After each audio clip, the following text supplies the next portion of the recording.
Oi gente, tudo bem com vocês? Espero que vocês estejam bem. Estou um tempinho, sem aparecer aqui, mas estamos de volta e se Deus quiser, nesse ano seremos pessoas disciplinadas e organizadas para postar o vídeo com a frequência desejada aqui no canal, Se Deus permitir. Se você acabou de chegar, muito prazer, meu nome é Giovana Galego, você está em um canal chamado de Capa a Capa. Esse de Capa a Capa, ele faz referência a um livro. E esse livro especificamente é a Bíblia, a Palavra de Deus. De capa a capa é uma forma de dizer o livro completo, desde o comecinho, que seria o livro de Gênesis, até o último livro que está dentro da Bíblia, que é o livro de Apocalipse. Então, todos os livros.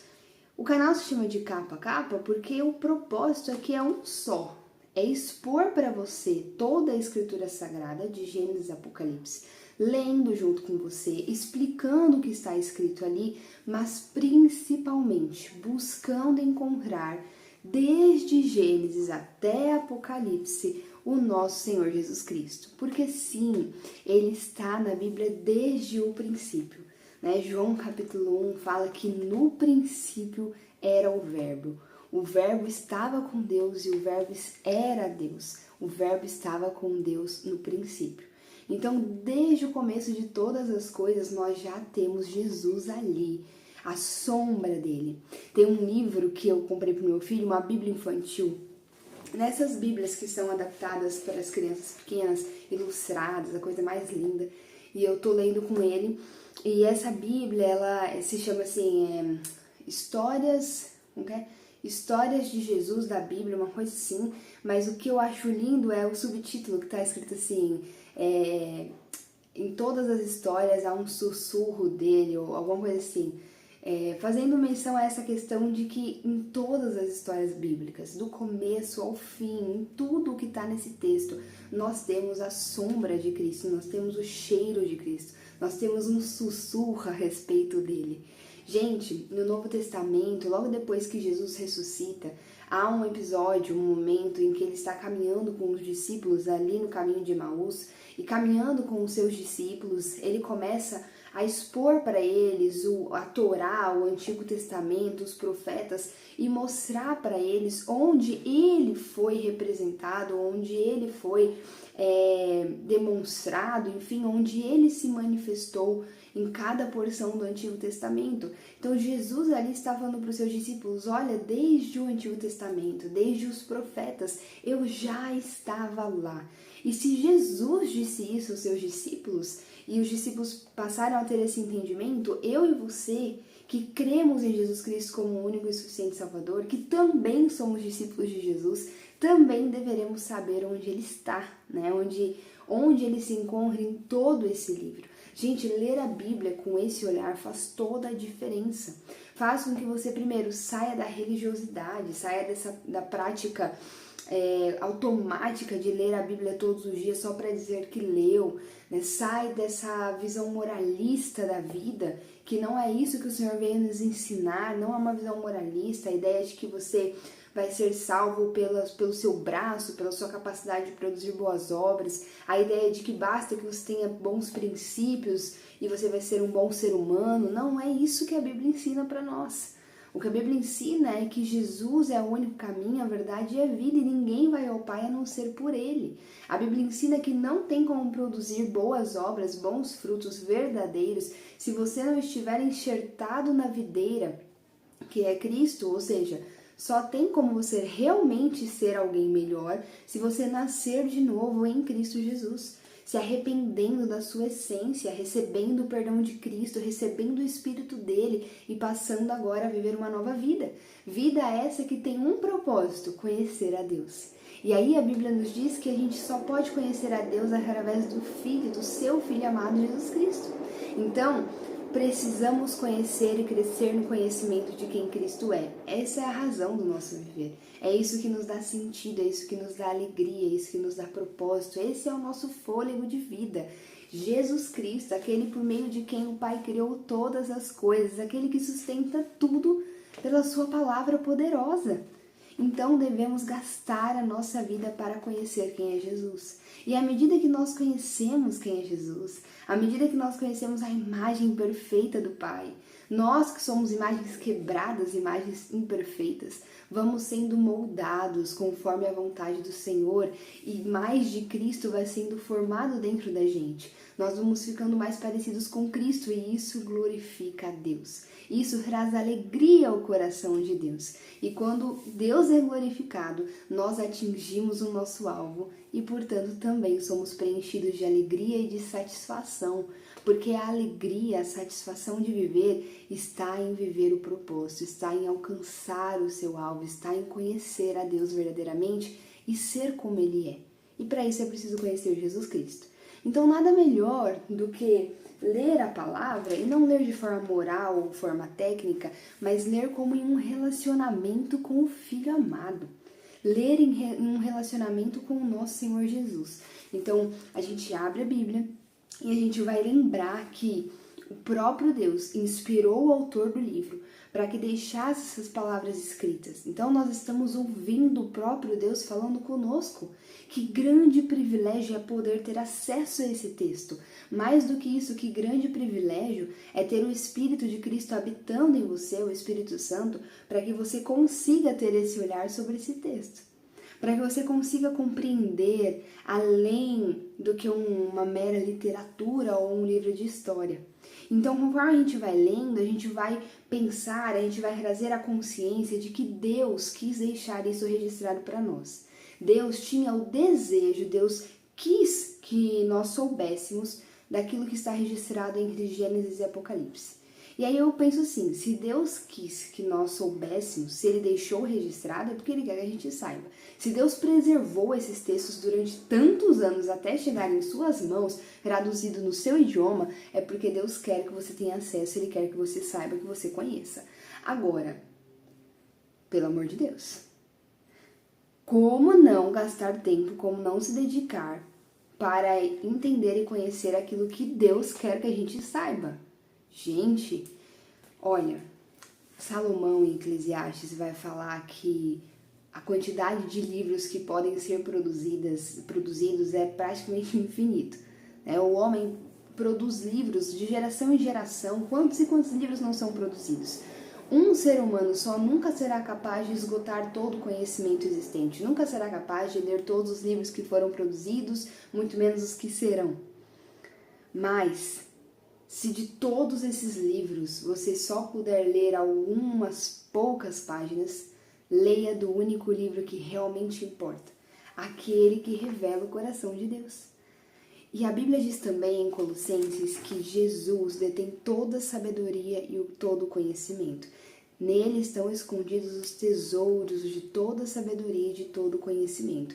Então fala para mim, se você não consegue esgotar todo o conhecimento do mundo lendo todos os livros, não é muito mais inteligente você gastar a sua vida para entender ao menos um livro, uma vez que ele detém toda a sabedoria e todo o conhecimento de que precisamos? Não vale muito mais a pena você gastar a sua vida tentando e se esforçando, se expondo para compreender aquilo que Deus quer que você compreenda, para conhecer o coração de Deus, para se relacionar com Ele? Então, quando nós lermos esse texto, eu quero que você tenha isso em mente. Eu quero que você lembre que você está lendo algo que Deus quis deixar registrado para que você lesse. E que essas palavras nos contam algo a respeito dele. Porque nós vamos pensar, por que Deus quis que isso ficasse registrado? O que isso fala a respeito dele? O que isso fala a respeito de nós? O que isso mostra sobre a nossa vida? O que isso diz sobre a história que o Senhor construiu e continua construindo? É com esse coração que nós vamos ler. É de fato um relacionamento e não só um estudo técnico ou uma atitude religiosa e vazia de sentido, entendeu? Bom, se você já está aqui no canal há um tempo, você sabe que nós estamos no livro de Gênesis e nós estamos caminhando para a sua porção final. Hoje nós vamos ler o capítulo 35. Se você chegou agora, você encontra todos os vídeos anteriores, todos os capítulos anteriores de Gênesis na playlist que tem aqui no canal, chamada Meditações em Gênesis. Tá completinho, na sequência, e agora a gente vai só dar continuidade, tá bom? Se você assistiu o último vídeo, que já tem um tempinho que eu postei, mas se você assistiu, você vai se lembrar que eu li com você e expliquei até o capítulo 35, verso 7. E aí talvez você deve estar estranhando agora, porque eu falei que a gente vai ler o capítulo 35 inteiro. Sim, a gente vai, entre aspas, regredir um pouco. Eu vou voltar e vou ler dos versos 1 ao 7 novamente, e depois ao final o capítulo 35, para que faça mais sentido aqui a nossa conversa. Tudo bem? Deixa eu lembrar que é mais que eu preciso contar para você, pra gente voltar aqui a nossa mente, pra gente conseguir voltar para o ponto em que nós paramos, né? Então, como eu disse, nós estamos caminhando para a parte final do livro de Gênesis. O livro de Gênesis é um livro dedicado a origens, né? Ao começo de todas as coisas. E a gente estuda e medita no começo de todas as coisas porque isso nos ajuda a compreender o propósito de tudo também. Isso nos dá mais profundidade, isso nos faz ter uma visão mais completa de coisas que muitas vezes a gente já foi ensinado, mas que às vezes ficou faltando aquela pecinha, né? Então o livro de Gênesis, ele tem esse foco, digamos assim. E aí nós já estudamos aqui no canal que Deus criou o homem, né, para a sua glória, criou o homem para que fosse um representante dele na terra. E à medida que o homem fosse vivendo, fosse cultivando o solo, fosse explorando a terra que Deus fez para ele, o homem o glorificava, o homem adorava a Deus. Mas esse homem, que tinha uma disposição interna, que podia escolher pelo bem e pelo mal, ele precisava seguir uma única regra, que era não comer do fruto do conhecimento do bem e do mal. Ao comer desse fruto, o homem estaria desobedecendo a única regra que o seu Criador, um Criador amável, um Criador que fez para ele um lugar especial na terra, que era o Jardim do Éden, um Criador que o visitava todos os dias e o ensinava a cultivar da terra, um Criador que tinha feito para ele todos os tipos de árvores e frutas agradáveis aos olhos e boas ao paladar, um Criador que tinha dado do bom e do melhor para ele. Esse Criador tinha instituído uma única regra: não comer desse fruto. E uma vez que o homem comesse, a mensagem que estaria sendo passada para esse Criador era uma mensagem de desobediência, uma traição, digamos assim, e a manifestação do desejo desse homem de conhecer o mal, né? De ser oposto a quem Deus é. E Deus é totalmente bom, então o homem passaria a ser totalmente mal. Foi exatamente isso que aconteceu. O homem comeu do fruto, né, dessa árvore proibida, o mal entrou no mundo, o mal entrou no homem, o seu espírito tornou-se um espírito morto, e agora o homem que antes podia escolher pelo bem e pelo mal, agora escolhe apenas pelo mal, e por isso ele precisa de um Salvador. Dentro desse cenário, Deus poderia muito bem lavar as mãos e deixar que o homem causasse destruição atrás de destruição, até o momento em que ele morreria fisicamente, porque o espírito já estava morto, e viveria a morte eterna, receberia todo o juízo, toda a ira de Deus. Mas Deus, gente, amava a sua criação. Deus ama a sua criação. E ele desejava ardentemente poder perdoar essa criação, poder perdoar o homem, fazer nova todas as coisas e então viver com a sua imagem para todo sempre. No caso, não mais como sendo imagem, mas como sendo seus próprios filhos, como sendo parte do seu povo. Como Deus tinha esse desejo e a vontade de Deus é soberana, é superior, o Senhor, logo no início da história, em Gênesis 3, verso 15, ele vai deixar uma promessa.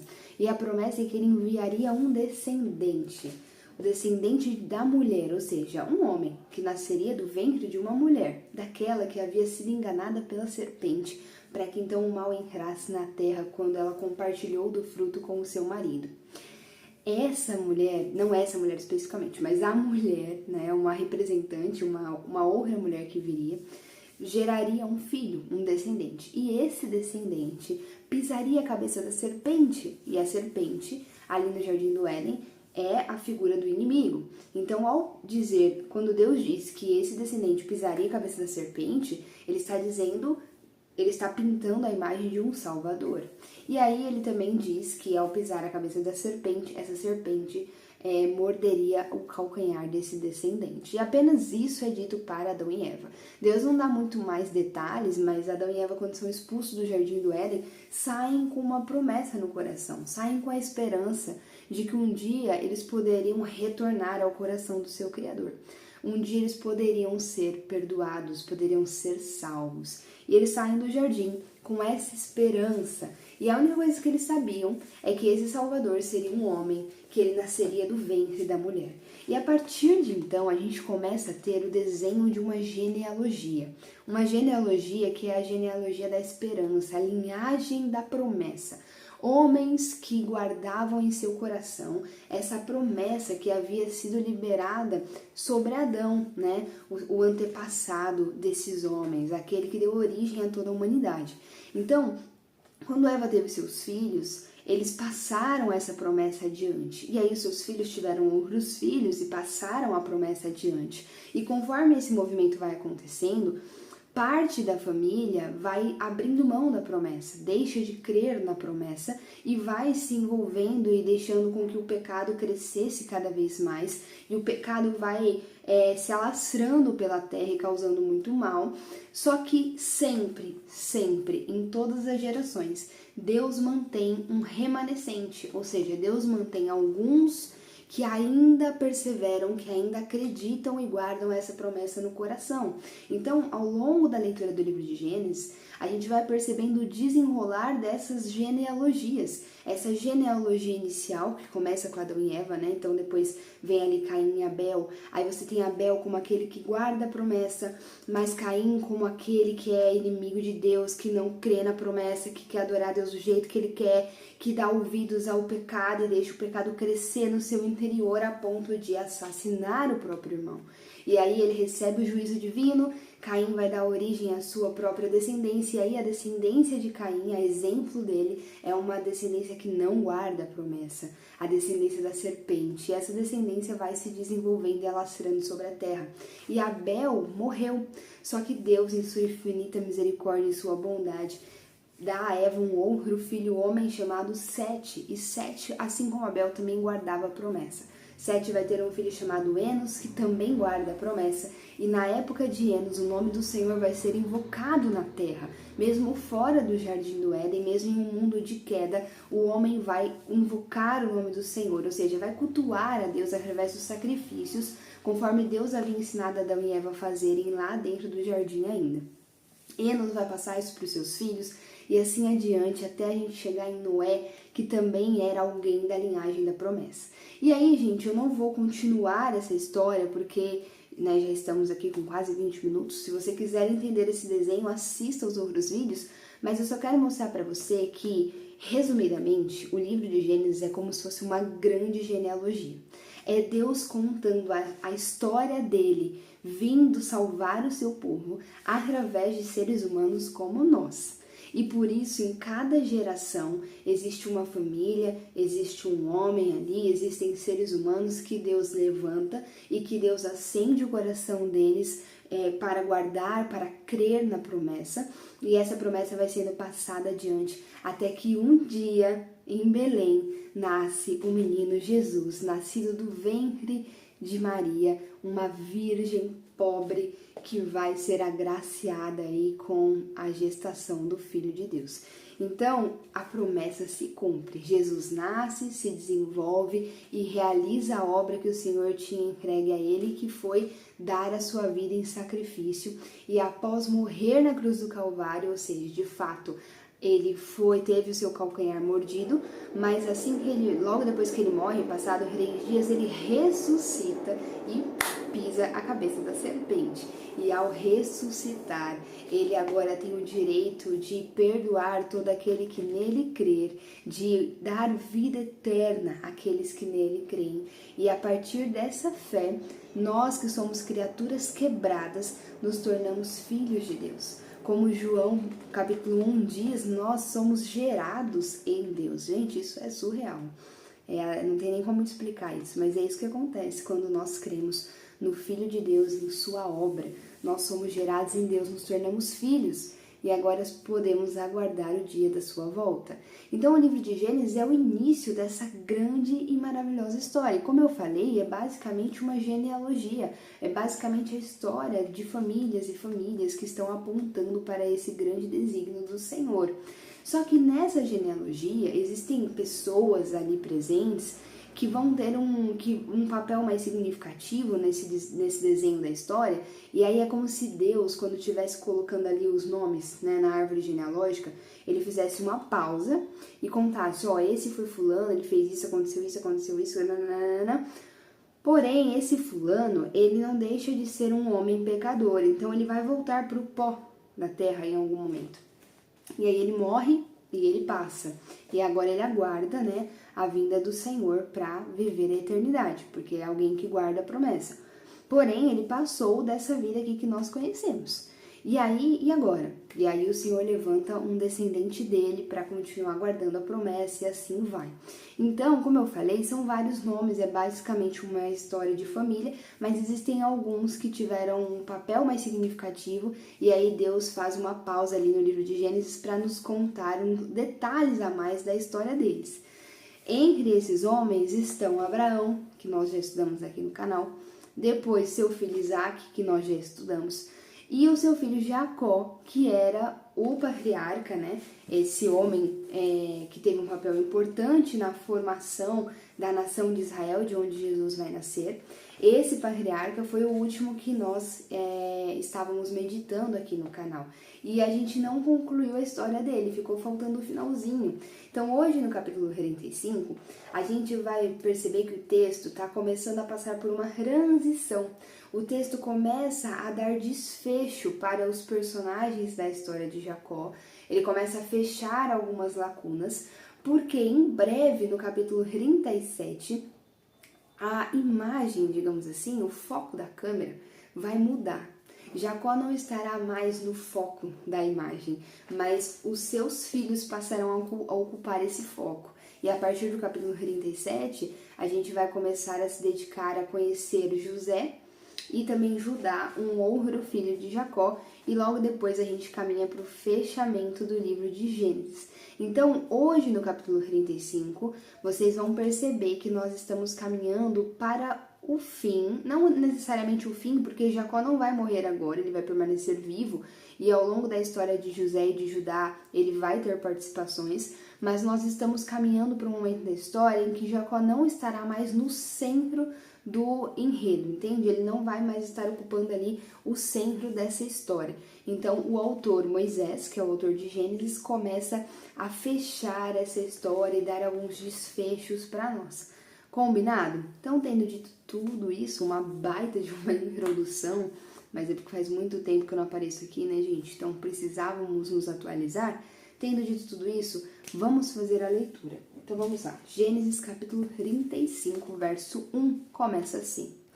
Deus disse a Jacó, suba a Betel, estabeleça-se lá e faça um altar ao Deus que lhe apareceu quando você fugia do seu irmão Esaú. Então vamos lá, vamos entender o que está acontecendo aqui. Jacó, como eu já falei para você, ele é esse integrante importante dessa família, que é uma família que guarda a promessa no seu coração, a promessa da vinda de um Salvador. Deus levanta essa família e ele desenvolve essa família e ele promete ao primeiro dessa família, né, que é Abraão, que através dessa família nações seriam formadas, um grande povo, uma grande descendência, uma grande linhagem, e que dessa família viria salvação para o mundo. Quando Deus promete isso, ele está fazendo referência ao nascimento de Jesus Cristo. Então Jacó é o neto de Abraão, né? Ele é dessa linhagem importante. A partir dele, Deus vai construir a nação de Israel, de onde viria Jesus Cristo. E aí a gente estudou a história de Jacó, e Jacó é um dos patriarcas, que eu já falei isso aqui no canal, que eu acho que ele causa mais escândalo de todos. Todos são pecadores, né? Eu já falei isso aqui também no canal. Todo ser humano carece da glória de Deus. Nenhum era santo. Abraão não era santo, Isaac não era santo, Jacó não é santo. Já falei que quando a gente estuda a Bíblia, nós não temos heróis humanos aqui. O único herói verdadeiramente que existe é Jesus Cristo. Então, quando a gente é sincero na meditação bíblica, o que a gente consegue perceber, se você voltar desde o começo e ler de Gênesis 1 até Gênesis 50, que é o final, o que você vai perceber é que é um pior que o outro. O que você vai perceber é que o homem em si é uma grande frustração. Porque ora ele se apega a Deus, ele ama a Deus, ele obedece a Deus, mas aí você passa de capítulo, ele já está enfraquecido, ele já está fazendo o que não devia, ele já está agindo sem a direção de Deus, ele já está colocando os pés pelas mãos. E aí Deus, em sua graça, em sua soberania, continua construindo a sua história, porque nada vai impedir que a vontade de Deus seja feita. Mas o homem em si, ele é muito frustrante. Não fosse Deus no homem, meu Deus do céu. Então, todos os personagens, a gente percebe essa frustração de ler a história dele e perceber que como que esse homem pode se dizer um servo de Deus e ter esse tipo de atitude, né? Todos eles têm isso, só que Jacó parece que é muito mais gritante. Ele é um personagem que deixa isso muito mais evidente, porque ele já começa a sua história sendo um grande trapaceiro, desde o ventre, né? Quando ele vai nascer, ele já segura ali o calcanhar do seu irmão Esaú, porque ele quer ser o primeiro a nascer. E aí ele nasce em segundo mesmo, ele não vai nascer como o filho mais velho, só que ele quer muito ser o próximo patriarca, ser o próximo a portar a promessa, ser o próximo a receber a grande bênção de portar a promessa. Ele tem esse desejo pelo Senhor, de alguma forma. Um desejo meio quebrado, mas ele tem. E aí esse desejo tão profundo de Jacó vai fazer com que ele negocie com seu irmão Esaú, que ao contrário dele não tinha muito esse desejo. E aí a gente lembra daquele episódio em que Jacó vende um prato de lentilhas, né? Um prato de sopa de lentilhas para o seu irmão em troca do seu direito de primogenitura, porque essa promessa ela era passada para o filho mais velho, praticamente era assim que funcionava na época. Então ele fala, olha, me dá o seu direito de primogenitura que eu te dou essa sopa de lentilhas. E e Esaú, que a Bíblia vai depois dizer que era um profano, que não se importava com as coisas de Deus, que não desejava Deus, ao contrário, era completamente imoral, ele vai desprezar totalmente o seu direito a ser o portador da promessa e ele vai vender por um prato de sopa. E aí nisso, Jacó passa a ser aquele que vai receber a bênção. Isso já tinha acontecido no mundo espiritual, isso já era muito real. Só que o seu pai, Isaac, ainda não estava ciente disso. Isaac preferia o filho Esaú. E aí logo depois a gente tem um episódio em que Isaac, já muito envelhecido, resolve abençoar o filho para que desse continuidade à linhagem, e ele chama Esaú para isso. Só que aí Rebeca, a mãe dos gêmeos, a esposa de Isaac, ouvindo os planos do marido, ela vai orquestrar as coisas para que o seu filho Jacó recebesse de fato a bênção. E nisso eles vão enganar Isaac, que já estava cego.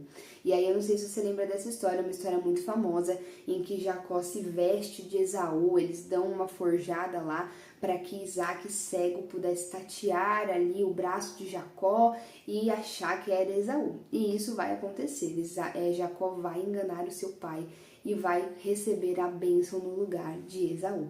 E aí ele passa a ser aquele que porta a promessa. Só que aí quando Esaú fica sabendo disso, Esaú fica muito doido da vida e ele resolve que ele quer vingança, ele quer matar Jacó a todo custo. Nesse momento, Rebeca fica desesperada e ela vai convencer Isaac a mandar Jacó para a terra dos seus familiares para que ele pudesse se resguardar lá. E ela convence Isaac se apoiando na história do casamento, dizendo que Jacó precisava casar com alguém da família dela e não com uma cananeia, o que não era mentira. Realmente Jacó, como sendo um portador da promessa, ele precisava casar com alguém que era da mesma linhagem e não com alguém que vinha de um povo pagão, porque senão haveria mistura e aí eles não guardariam mais a promessa. A gente vê isso acontecendo. O próprio Esaú vai se casar com várias mulheres que tinham crenças totalmente diferentes e ele se perde completamente. Ele vai construir uma descendência aí que não era temente a Deus. A gente vai falar sobre ele no próximo vídeo. Bom, então Rebeca, sob o pretexto do casamento, ela convence Isaac a mandar Jacó para a terra dos seus parentes. E Isaac aceita isso, ele abençoa o filho e manda ele para a terra dos parentes para arrumar uma esposa. Mas na verdade Jacó estava principalmente preocupado em se esconder do irmão. Só que ele realmente não tinha esposa, então, pois bem, vamos aproveitar a oportunidade. E aí ele vai para lá, só que Jacó vai com muito medo, porque Esaú quer a sua morte, tá atrás dele. E além disso, ele era um menino de família rica, né? Ele era filho de um líder tribal, digamos assim, de um líder nômade. Eles tinham muitos recursos. E de repente ele se vê sozinho no deserto, fugindo do seu irmão, indo para uma terra que ele nunca foi, pensando se ele vai conseguir achar a família do tio, como que vai ser a vida dele lá. Ele tá muito desesperado. E nesse caminho de fugir para casa do tio dele, ele vai fazer uma pausa numa região, porque ele tá com muito sono, e ele faz uma pausa para dormir. E quando ele faz essa pausa, ele vai ter um sonho muito especial. Neste sonho aparece uma escada que conectava os céus e a terra. E no vídeo que eu falo sobre isso, eu explico como era essa escada, muito provavelmente. Mas enfim, era uma escada que conectava os céus à terra. E na ponta dessa escada estava o próprio Deus. E o próprio Deus então fala com Jacó e garante a Jacó a sua proteção. Diz para Jacó que estaria com ele, diz para Jacó que o faria chegar em segurança na terra do tio e que também lhe traria de volta ao pai. E ali o Senhor, o próprio Deus, promete a ele que ele agora seria de fato o próximo descendente nessa grande linhagem que está apontando para a vinda do Salvador.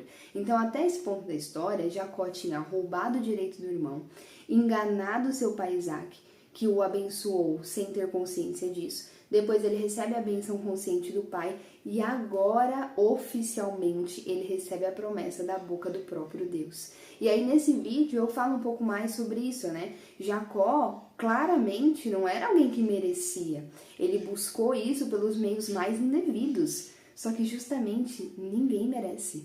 Nem eu, nem você, ninguém merece a salvação, ninguém merece o perdão, ninguém merece o amor, ninguém merece a aliança que Deus tem para os nossos corações. Ele nos ama e, portanto, nos oferece misericórdia, nos oferece bondade, Ele nos escolhe, mas ninguém merece. Então, mas lá nesse vídeo eu discorro melhor sobre isso, se você quiser assistir. Ali Deus, então, faz essa aliança com ele e promete essa proteção, promete estar com Jacó em todo o tempo. Jacó vai acordar desse sonho extremamente impactado. Óbvio, gente, ele viu o próprio Deus. E aí ele vai dizer que aquela região é a casa de Deus, porque Jacó ele vai entender as coisas de forma muito literal. Ele entende que se os céus se abriram e Deus se manifestou naquele lugar, é porque Deus mora literalmente naquele lugar. E aí ele vai dar àquela região o nome de Betel, que é casa de Deus. E ali, cheio de temor, né, muito mexido, movido com tudo isso que tinha acontecido, Jacó vai fazer um voto. E ele vai falar assim para Deus: olha, se o Senhor de fato me guardar, me fizer chegar em segurança à casa do meu tio, prover meu alimento, prover minhas vestes e me fazer voltar à casa do meu pai, eu então reconhecerei o Senhor como meu Deus. Então não seria mais o Deus de Abraão, o Deus do pai dele, o Deus do avô, seria o Deus dele, se Deus cuidasse dele em todo o tempo. E além disso, ele promete que voltaria a Betel e em Betel construiria um altar para o Senhor. Então ele faz um voto com o Senhor. E gente, a Bíblia fala que evite fazer votos. Evite fazer votos, porque é difícil a gente cumprir. Mas se fizer, leve a sério, porque você está fazendo um voto com o Senhor. Então Jacó faz esse voto e segue sentido a casa do seu tio. E Deus já vai cumprir a primeira promessa. Jacó chega de fato na região onde seu tio morava em segurança, encontra a família do seu tio, lá ele consegue abrigo, lá ele vai ser alimentado e lá ele vai viver por 20 anos. E nesse tempo que ele vai viver com o tio, ele vai se casar com as suas primas. Outra história muito cabeluda, né? Ele casa com as duas irmãs. A gente vai falar um pouquinho mais sobre elas um pouco mais pra frente, porque uma delas será mencionada. Mas ali ele casa, ali ele enriquece, ali ele é enganado pelo próprio tio, né? Então as consequências vêm. E a gente percebe que nesse momento da história, Jacó ele tá passando por uma disciplina da parte do Senhor. Ele está sendo moldado para ser de fato um líder temente a Deus, porque Jacó era muito trapaceiro, né, era muito medroso, era um cara que, enfim, estava muito desalinhado, como todos nós, né? E ali ele vai receber da disciplina de Deus, só que essa disciplina ela chega ao fim, e quando ela chega ao fim, Deus mais uma vez aparece para falar com ele, fala: Jacó, bora, chega, vamos voltar para casa do seu pai, agora é hora de voltar mesmo. E aí Jacó de fato volta, mas para voltar ele vai precisar fugir desse tio, porque esse tio é muito tão enganador quanto ele, sabe aquela coisa? Ele conseguiu encontrar alguém mais astuto do que ele, é assim, né, a disciplina do Senhor. Aí ele consegue voltar para casa fugido, mas Deus vai cuidar dele em todo esse tempo. Então, mesmo quando o tio vai atrás dele, tentando segurar ele, Deus não vai permitir. E Jacó consegue chegar em Canaã. Só que, quando ele está chegando em Canaã, lembra do irmão Esaú, né? Então, Esaú está vivo e, até onde Jacó sabia, Esaú queria a sua morte. Só que quando ele chega em Canaã, e ele lembra do seu irmão, ele vai ficar com muito medo. E aí essa é uma outra situação muito importante da história de Jacó. Ele fica com muito medo e pela primeira vez a gente tem uma oração desse patriarca. Então Jacó clama a esse Deus de Betel, pedindo por socorro nessa situação com o seu irmão. E aí logo depois dessa oração vem um grande episódio da história de Jacó, que é a luta dele com o próprio Deus, que vem em forma humana, né? E isso fica bem evidente o quanto isso é um apontamento claríssimo para quem é o Senhor Jesus. E aí ali eles têm essa luta, e é durante essa luta que a gente pode, trocando por miúdos, dizer que houve uma conversão. Jacó realmente se rende a Deus, ele se reconhece, ele reconhece que era pecador, ele se reconhece como trapaceiro, e nesse reconhecimento há o arrependimento. E só após esse arrependimento é que há uma mudança significativa, e isso é marcado pela troca de nome. Quando esse homem, que era o próprio Deus, olha para Jacó e diz que ele não se chamará mais Jacó, mas se chamará Israel, aquele que lutou contra homens, lutou contra Deus e venceu. Jacó sai dessa guerra machucado, marcado para sempre, mas o homem considera que Jacó venceu porque ele chega ao final dessa luta conhecendo um pouco mais a Deus e tendo sido redimido. Sim, gente, essa é a palavra. Ele foi redimido, ele foi perdoado pelos seus pecados e diante de Deus passou a ser alguém, passou a ser um servo do Senhor, passou a ser um homem justo por causa dessa luta com esse homem. E por que eu posso dizer essa palavra? Porque no final, se não me engano, capítulo 49, quando Jacó está prestes a morrer, ele vai falar sobre isso, sobre o anjo que me redimiu de todo o mal. Então, realmente, aquela luta de Jacó com aquele homem é um processo de conversão que está sendo evidenciado pra gente. E aí Jacó sai de fato um novo homem, assim como quando nós somos encontrados por Cristo, somos perdoados e nasce em nós uma nova criatura, uma criatura que agora ama a Deus, uma criatura temente, uma criatura que se arrepende, uma criatura que deseja o Senhor Jesus e deseja se parecer com Ele. Mas, assim como eu creio que você, ainda que seja uma nova criatura, percebe uma certa luta no seu interior. Existe uma luta da velha natureza com a nova natureza. Uma luta que Paulo vai deixar desenhado muito bem quando ele fala que ele faz o mal que ele não gostaria de fazer, mas o bem que ele gostaria de fazer, esse ele não consegue fazer. Essa é a luta do cristão.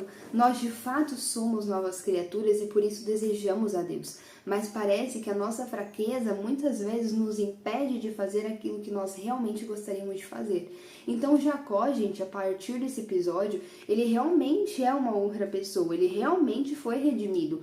Porém, ele ainda é um ser humano, ele ainda carece da graça do Senhor, ele ainda carece do auxílio de Deus para poder ser fiel ao Senhor. E aí ele vai dar uns vacilos nessa história. E o primeiro dos vacilos é que quando ele chega em Canaã, ele vai se estabelecer numa cidade chamada Siquém. E aparentemente ele fica muito tempo ali em Siquém e ele vai se estabelecendo, ele conquista um pedaço de terra e ele fica nesse pedaço de terra e ele tinha que voltar para Betel. Lembra que ele tinha feito um voto? Ele precisava ir até Betel para concluir a viagem e ali fazer o seu voto e aí sim, né, cumprir com aquilo que ele havia prometido a Deus. Mas ele para em Siquém, se estabelece em Siquém. Provavelmente, como ele conseguiu comprar um terreno ali, né, na verdade depois no fim da história dele, ele vai falar que ele conquistou esse terreno com o seu arco, com a sua flecha, então deve ter tido algum conflito ali, ele conquistou esse espaço de terra para ele, e isso pode ter trazido para ele alguma falsa sensação de segurança, tipo, agora eu tenho um pedaço de terra que é meu. Ele aparentemente se dava bem com os povos que estavam naquela região, então ele se acomoda nesse lugar e esquece de obedecer a Deus. E o que vai acontecer é que os seus filhos vão começar a ser contaminados com aquela cultura, os seus filhos vão começar a aderir práticas pagãs e os seus filhos também vão ser alvo de violência, porque Diná, que era a filha mulher de Jacó, ela vai ser estuprada pelo líder daquela região. E aí depois que ela é estuprada, esse homem vai se apaixonar loucamente, perdidamente por ela, e ele vai desejar casar com ela.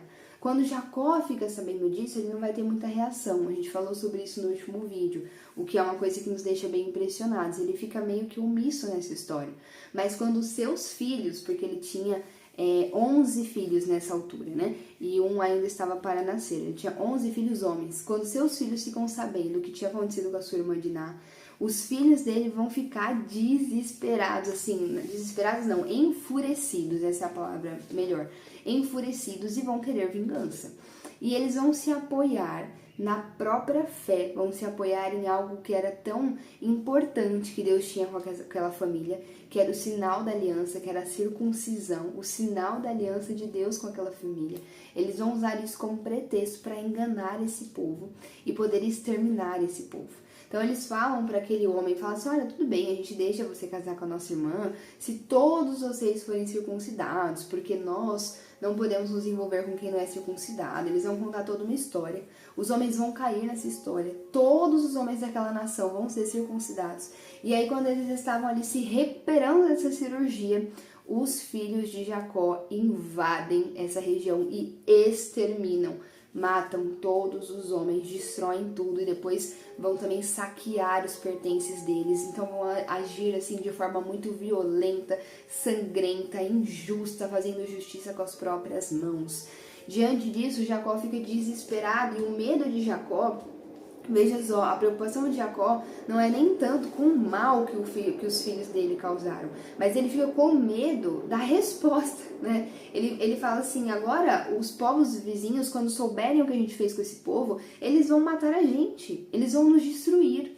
Aí a gente tem nesse momento da história uma fraqueza, né, nesse homem que era um homem justo agora, um homem de Deus, mas a gente percebe a fraqueza dele, né? Ele esquece que Deus tem uma aliança com ele. Ele esquece que Deus faria, a partir dele, uma grande descendência de onde o Salvador, a promessa, viria. Então Deus não deixaria que ele fosse exterminado, nem os filhos, porque havia uma promessa sobre eles. Mas ele esquece de tudo isso. E aí, nesse momento, quando ele esquece de tudo isso, quando ele tá desesperado, né, porque ele podia ser alvo do ódio desses povos vizinhos, Deus, como sempre.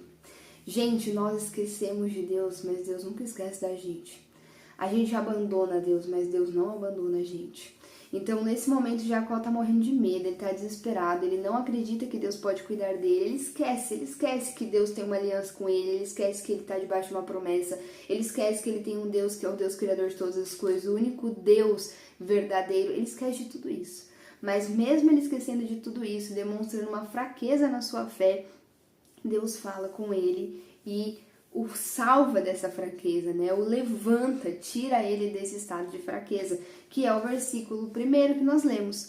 Deus disse a Jacó, suba a Betel e estabeleça-se lá e faça um altar a Deus que lhe apareceu quando você fugia do seu irmão Esaú. Então agora você entendeu melhor essa frase, né? Então Deus está dizendo, ei Jacó, você esqueceu de mim, né? Pois bem, saia daí, você ficou mais tempo do que devia e vá logo para Betel, que era para onde você já devia ter ido, cumprir com o voto que me fez. Vamos ver a resposta de Jacó, versículo 2. Disse, pois, Jacó aos de sua casa e a todos os que estavam com ele, livrem-se dos deuses estrangeiros que estão entre vocês, purifiquem-se e troquem de roupa. Venham, vamos subir a Betel, onde farei um altar ao Deus que me ouviu no dia da minha angústia e que tem estado comigo por onde tenho andado.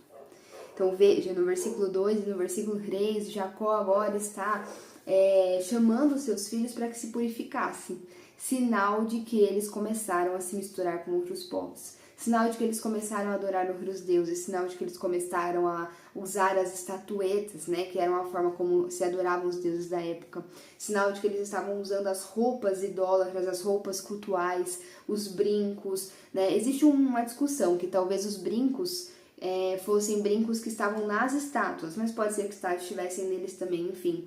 Mas faz parte da cultura pagã. O fato é isso, que eles estavam adorando. Gente, o ponto aqui não é a roupa em si, mas é o fato de que eles usavam essa roupa porque começaram a aderir a esses outros deuses. E isso, gente, ia acontecer porque Lembra que eu falei que Jacó foge da terra do seu tio? Nesse momento em que ele vai fugir, a Bíblia relata que a sua esposa Raquel rouba os ídolos do seu pai, esconde e leva com ela. O texto não nos deixa claro se ela vai roubar com a ideia de vender e ter algum recurso para ela, ou se ela realmente acreditava naqueles deuses e por isso ela rouba as estátuas. O fato é que a gente percebe em Raquel uma inclinação pagã. Alguém que acreditava na multiplicidade de deuses, né, que era politeísta, que não confiava no Deus de Jacó como sendo o suficiente para caminhar com eles. Então, essa influência estava fortemente presente nessa família, porque estava sobre uma das mães, estava sobre a matriarca. E aparentemente Jacó fez vista grossa para isso o tempo todo, porque nesse ponto da história ele vai precisar da ordem para que seus filhos se purifiquem. Então ele devia ver os filhos se envolvendo, seguindo essas práticas e não fazer nada. Isso mostra que os seus filhos se tornaram politeístas como os outros povos, acreditando que havia vários deuses. Só que aí nesse momento que Deus fala com ele, Jacó reconhece: eu tenho ficado omisso, tenho deixado passar, mas existe um Deus. Eu acho isso maravilhoso que ele fala: Deus que me ouviu no dia da minha angústia e que tem estado comigo por onde tenho andado. Gente, esse me ouviu no dia da minha angústia não foi um episódio específico, mas desde o começo da história de Jacó, todas as angústias, todos os medos, todas as perseguições, todos os enganos, tudo que ele passou por coisas muito difíceis e fez coisas muito terríveis também, e ainda assim esse Deus esteve com ele o tempo todo e andou com ele o tempo todo. Então ele reconhece que esse Deus é digno de toda adoração. E aí ele manda os filhos se purificarem. Verso 4. Então entregaram a Jacó todos os deuses estrangeiros que possuíam e os brincos que usavam nas orelhas, e Jacó os enterrou ao pé da grande árvore próximo a Siquém. Quando eles partiram, o terror de Deus caiu de tal maneira sobre as cidades ao redor que ninguém ousou perseguir os filhos de Jacó.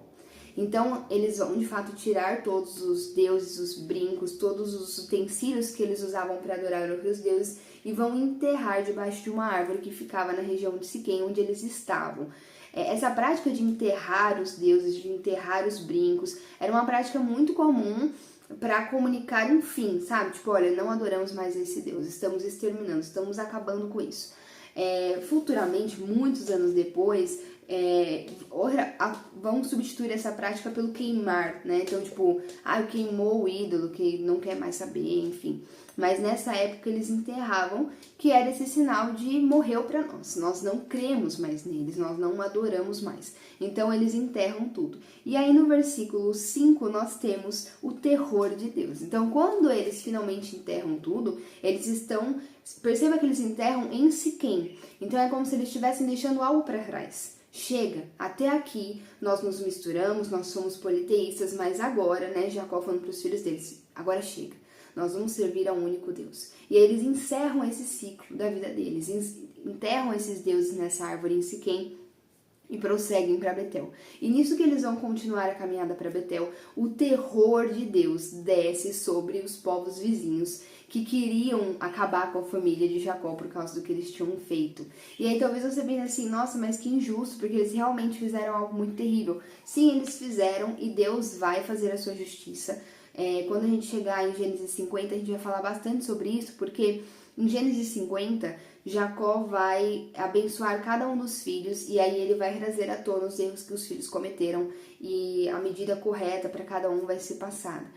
Mas havia ali um plano, uma promessa. Essa família precisava permanecer viva para que os planos de Deus se desenvolvessem, para que a nação de Israel pudesse ser formada e para que Jesus pudesse nascer para salvar a mim, para salvar a você, para salvar a todo aquele que nele crê. Então, por conta disso, Deus mantém essa família viva por amor a eles, mas também amor pelos seus planos, amor pela sua promessa, amor para se manter fiel a Ele mesmo. Havia uma aliança e Deus cuida de cumprir com essa aliança. E os povos vizinhos eram povos pagãos, povos que tinham práticas repugnantes diante do Senhor, povos que eram inimigos de Deus e que também aguardavam um certo juízo do Senhor, ainda que eles não tivessem consciência disso, mas Deus usa muito desses meios também para trazer juízo sobre esses outros povos que careciam também desse juízo. Então Deus é sempre justo, tá, gente? Não se preocupe com isso. Pode ter certeza que Deus, tudo que ele faz com precisão, ele faz com total justiça, não negando quem ele é, não negando a sua bondade, não negando a sua fidelidade, não negando a sua misericórdia. Então o terror cai sobre aqueles homens e o terror de Deus faz com que aqueles povos não tenham coragem de destruir a família de Jacó. Gente, esse é o nosso Deus. Às vezes a gente esquece disso, né? Às vezes a gente olha para Deus como se ele fosse meio fraco, como se ele fosse um Deus que ele tem que convencer as pessoas no discurso, ele tem que ter uma boa oratória, ele tem que ter uma boa retórica, ele tem que ser persuasivo, ele tem que ser agradável, as coisas que ele fala a pessoa tem que ser do gosto da pessoa, tem que caber na cabeça da pessoa. Não, gente, isso tá completamente errado. Essa imagem de Deus é uma imagem que está na nossa cabeça, é a nossa limitação. Esse Deus, na verdade, é o nosso próprio ego. O Deus verdadeiro, ele é muito superior. Ele está muito acima de tudo isso. Ele é o Criador. E uma vez que o Criador manifesta o seu poder diante da sua criação, seja quem for, reconhecendo a Deus, tendo Ele como seu Senhor ou não, essa pessoa reme, porque Ele é o Criador. Ele detém todo o poder. E Ele defende o seu filho, defende Jacó. Verso 6. Jacó e todos os que com ele estavam chegaram à Luz, que é um outro nome, né, para Betel, que é Betel, na terra de Canaã. Ufa, chegaram, finalmente. Verso 7.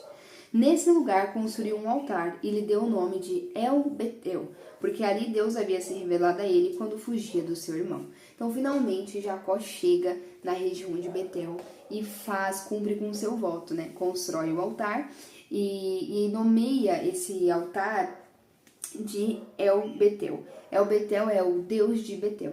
Em Siquém, Jacó também tinha construído um altar e tinha dado ao altar o nome de o Deus de Israel.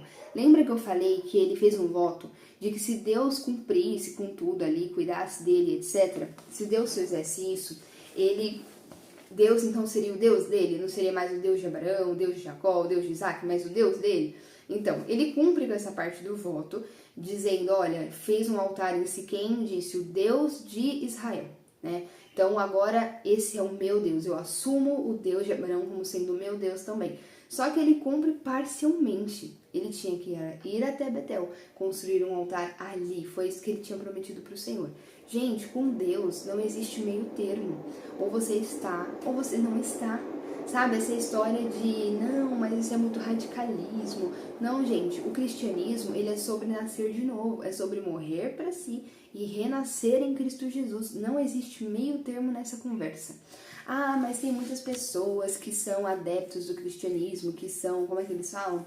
Que a pessoa admira, né? Que a pessoa até, que a pessoa gosta, ela concorda com muitas coisas do cristianismo, mas ela não se considera alguém cristã. E as pessoas acham que isso é aceitável. Gente, as pessoas que admiram o cristianismo, mas não se convertem a Cristo, são pessoas que não conhecem de fato o que é o Evangelho, o que é Jesus. Porque se elas conhecessem, das duas uma, ou elas se converteriam, entregariam, renderiam suas vidas a Cristo, ou elas detestariam o cristianismo, entende? O que acontece é que geralmente as pessoas conhecem uma camada superficial, chamada de princípios ou de moralidade cristã. E aí as pessoas falam, mas isso é correto, isso todo mundo gosta, é isso aí, boa, não sei o quê. Só que todo esse comportamento cristão adequado, que sim é louvável ao Senhor, ele tem que provir de uma essência que morreu em Cristo para receber o Espírito dele, que já não vive por si, mas vive por Cristo, que se considera escravo do próprio Deus, que não vive para os próprios interesses, mas para os interesses de Deus e para os interesses dos outros. Paulo vai falar, se eu não me engano, acho que é em Filipenses, que ele vai falar assim, não vivam para os seus próprios interesses, mas busquem sempre o interesse do outro. Gente, você falar isso para alguém na nossa geração, a pessoa vai falar, não, peraí, você tem que pensar em você tem que ter um tempo para você, isso não é egoísmo, isso é um amor próprio, saudável. Não, você não pode viver para os outros, porque os outros vão se aproveitar de você, porque isso é ser bobo, porque isso é não sei o que lá. Então, quando a gente se aprofunda na verdade do Evangelho, ou a pessoa realmente se rende a Cristo e o ama e passa a viver a vida dele, ou a pessoa passa a detestar o cristianismo, ela não vai concordar com essa mensagem, entendeu? Então era isso, ou Jacó obedecia e fazia de fato tudo o que havia prometido, ou não tinha meio termo, não existe isso com o Senhor. Bom, então ele foi e finalmente cumpriu o seu voto. Verso 8. Débora, ama de Rebeca, morreu e foi sepultada perto de Betel, ao pé do carvalho, que por isso foi chamado Alon Bacute. Como Moisés está falando aqui sobre esse carvalho, sobre a região de Betel, na verdade está falando sobre a região de Betel, é como se ele já aproveitasse o gancho e falasse, olha, ali naquela região também teve o enterro de alguém importante na história, que foi a ama de Rebeca, que era tipo quem tinha amamentado Rebeca, a mãe de Isaac, que é a mãe de Jacó, perdão, que era Débora. Então Débora tinha morrido e também tinha sido enterrada naquela região ali, próxima, naquela região ali de Betel, e ela foi enterrada em um carvalho. É engraçado o paralelo porque eles tinham recém-enterrado os ídolos em Siquém, e agora estão enterrando a ama de Rebeca, Débora, que deveria ser para Jacó como uma avó, entende? Então é uma figura importante, emocionalmente importante. E aí ele chega em Betel e logo depois ele vai ter que enterrar essa avó, digamos assim, Débora, no carvalho. Então ele enterrou os ídolos, mas agora ele está enterrando a sua própria avó. E o nome do carvalho é Alon Bacute, que é carvalho de pranto, ou alguns falam carvalho de duplo pranto, o que faz referência, dá uma ideia de que Rebeca, mãe de Jacó, também já deveria ter morrido a essa altura da história e talvez ela foi enterrada nesse mesmo lugar.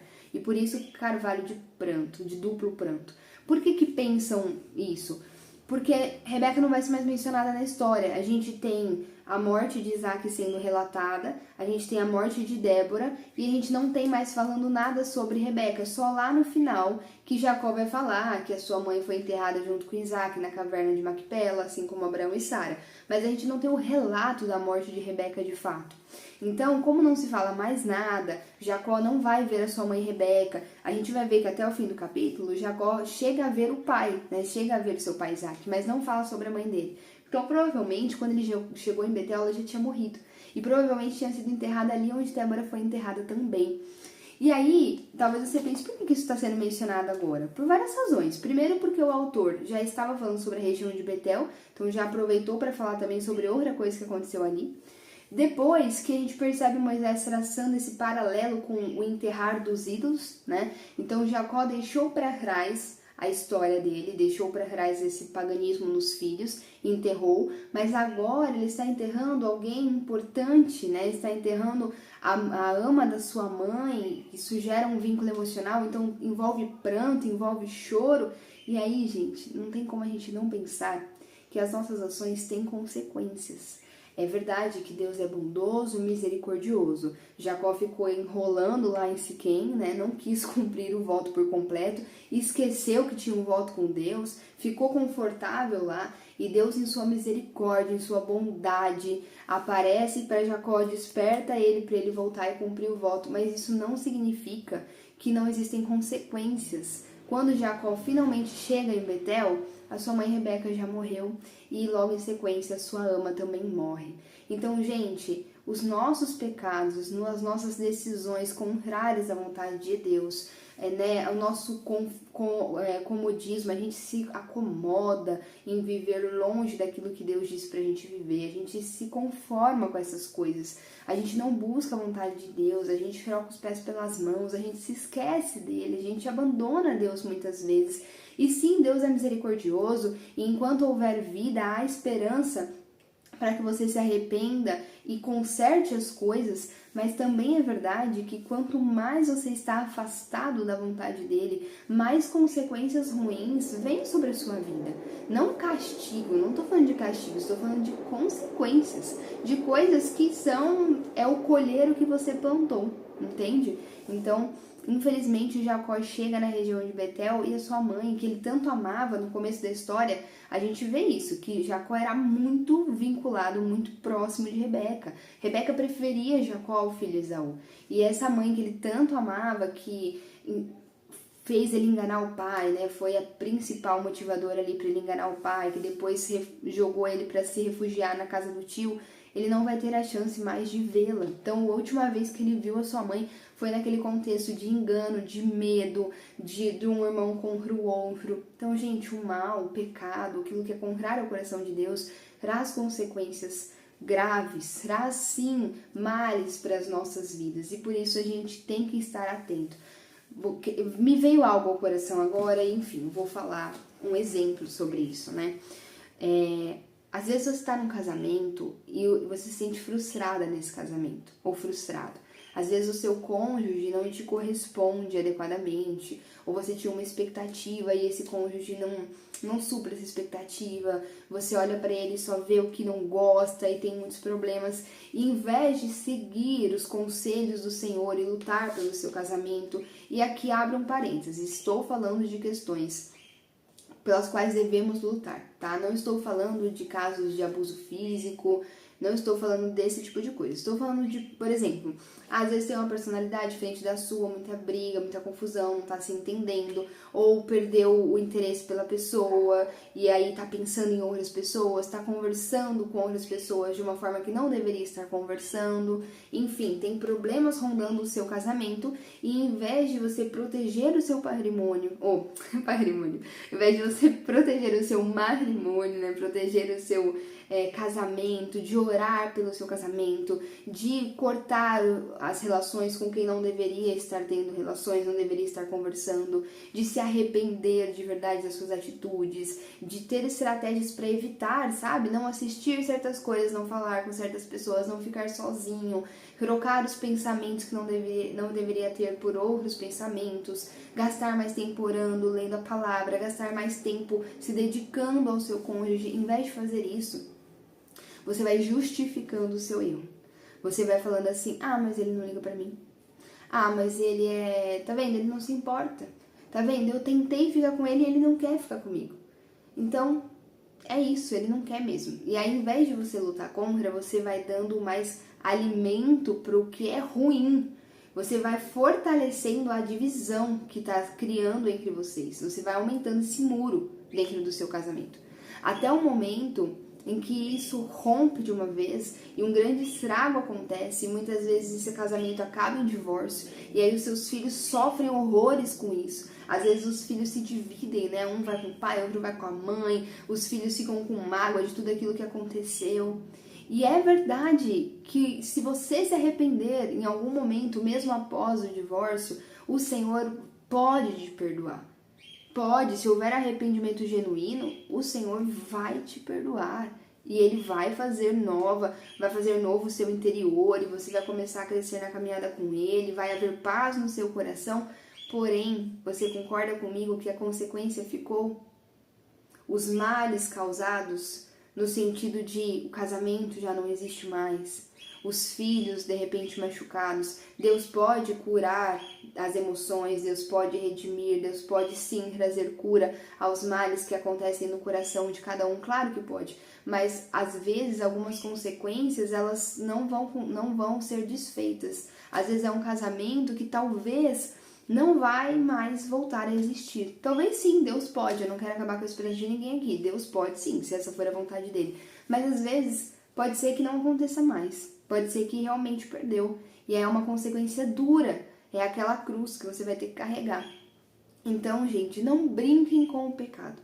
O pecado é destruidor, e ainda que a graça do Senhor seja altíssima, e ainda que Ele perdoe e queira perdoar todos os nossos pecados, existem consequências, e o desejo de Deus é que a gente viva em obediência, porque isso agrada o seu coração, porque isso o glorifica, mas isso também traz bons frutos para a nossa vida.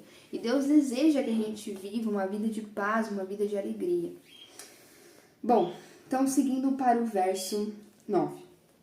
Depois que Jacó retornou de Padã-Arã, Deus lhe apareceu de novo e o abençoou, dizendo: seu nome é Jacó, mas você não será mais chamado Jacó. Seu nome será Israel. Assim lhe deu o nome de Israel. Lembra que eu falei que vai ter um encontro teve um encontro na história de Jacó, onde ele recebeu um novo nome, marcando a sua mudança, a sua transformação. Então aqui, depois que Jacó chega a Betel, parece que em algum momento, aqui em Betel ainda, talvez não no mesmo momento, mas no tempo em que eles ficaram aqui, Deus apareceu novamente a Jacó e reafirmou essa mudança de identidade. Porque talvez Jacó pudesse estar pensando assim, poxa, Deus me redimiu, Deus me deu um novo nome, Deus cumpriu com tudo que ele havia prometido, ele me protegeu, ele me levou até a casa do meu tio, ele me deu alimento, ele me deu vestimentas, ele me trouxe de novo a Canaã e nem cumprir com o voto dele adequadamente eu pude.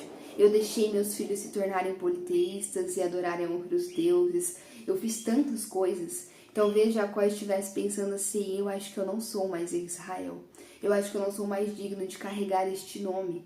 Eu acho que Deus não está mais comigo, porque eu de fato não mereço. Talvez você pense isso. Talvez mesmo depois de ter crido em Jesus Cristo com todo o seu coração e ter se arrependido, ter recebido o verdadeiro perdão e ter recebido a paz de Cristo, você caiu em algum pecado. Porque isso acontece, né? Depois que a gente se converte, infelizmente, nós somos santos diante de Deus, mas estamos aprendendo a viver em santidade. Então nós caímos sim. E é pela graça que o Senhor nos levanta e nos faz continuar. Mas talvez você seja assombrado com essa ideia de que você não é digno de ser filho de Deus mais. Que tudo aquilo que Deus fez por você, você perdeu e que já não serve mais para você. Isso é uma mentira. Nós somos chamados filhos de Deus porque Ele, que é o único digno de todas as coisas, morreu e ressuscitou para que nós pudéssemos ser feitos dignos de sermos chamados de filhos de Deus. É por graça, gente. Nunca, jamais será por mérito. Nós não temos condições de fazer por merecer. Então, sim, é verdade, você vai cair ainda, você vai pecar. Você não deve desejar isso. O pecado deve ser algo que você deve detestar, que deve gerar tristeza no seu coração, que você deve lutar para não abraçar isso, lutar para viver de forma contrária, porque sim, é ruim, faz mal, mas principalmente fere o coração do nosso Deus. Então, se você realmente ama o Senhor, você detesta o pecado e você vai lutar contra, mas você ainda é um homem vivendo nesse mundo e que tem as fraquezas, tem essa luta no interior que eu falei. E aí muitas vezes você vai sim pensar o que não devia, vai falar o que não devia, vai desejar o que não devia, vai agir como não deveria. E aí vem a culpa, né? A culpa, tá vendo? Tá vendo? Eu continuo sendo o mesmo, tá vendo? Que eu continuo a mesma coisa, eu continuo errando do mesmo jeito. Como que pode Deus me amar? E aí vem aquela culpa e aí a gente acha que isso é bom, a gente acha que isso é humildade, ficar se culpando, se martirizando. Só que quando a gente faz isso, a gente diminui, presta atenção nisso, a gente diminui o poder do Evangelho. A gente diminui a capacidade da graça de Deus de perdoar qualquer pecado. A gente diminui a ação da obra redentora de Cristo. Diminui a nossa cabeça, né, gente? Porque ela é poderosa, o Evangelho é poderoso, ninguém pode mudar isso. Mas eu digo assim, a gente pensa que é bonito ficar se culpando, se martirizando e achando que pagando penitências, Deus vai então finalmente, realmente olhar pra gente, a gente realmente vai ser bom. Mas na verdade o que a gente tá fazendo é orgulho. É um orgulho de que, tá vendo? Eu sou terrível, então eu tenho que me punir, eu tenho que carregar culpa, eu tenho que fazer alguma coisa para que então eu finalmente possa sentir que eu fui perdoado, porque aí eu fui perdoado não pela graça, mas porque eu me puni o suficiente. Você ainda permanece no controle. Isso é uma mentira. Se você pecou, se você sente que desagradou ao Senhor, se você está entristecido com isso, se arrependa. Se arrependa diante do Senhor Jesus. Receba o perdão dele que traz paz ao seu coração e clame para que o Espírito Santo dele te capacite a não cair em pecado de novo. E como que você não cai na tentação? Como que você não cai em pecado? seguindo o exemplo de Jesus, que não caiu em tentação, conhecendo bem a palavra de Deus para se defender, mas também sendo pleno do Espírito. Se eu não me engano, acho que é em Marcos, eu não lembro qual é o evangelho, que enfatiza isso, de que Jesus, quando estava no deserto, ele estava plenamente cheio do Espírito Santo. Então, além do Senhor conhecer a palavra, ele era cheio do Espírito de Deus e por isso ele não cai na tentação do pecado. Então, se nós não queremos cair na tentação, se nós não queremos pecar contra Deus, devemos fazer aquilo que nos cabe, que é nos expor o nosso coração à palavra, conhecer a palavra, memorizar a palavra, para que ela esteja guardada na nossa mente, no nosso coração, para nos defender no momento da tentação, mas também sermos cheios do Espírito Santo. E nós somos cheios do Espírito Santo quando cremos em Cristo, porque essa é uma obra que o Espírito que faz.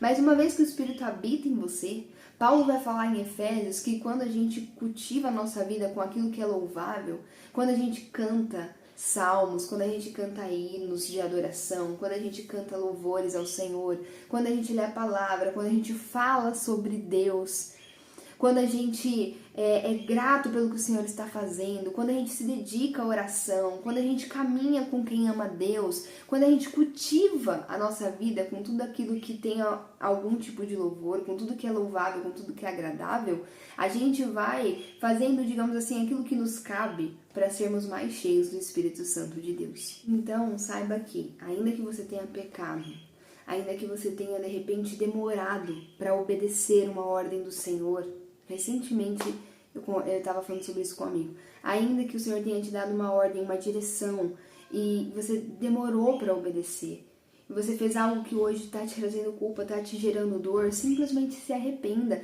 e você continua sendo filho de Deus, porque é pela graça, não é pelo teu mérito.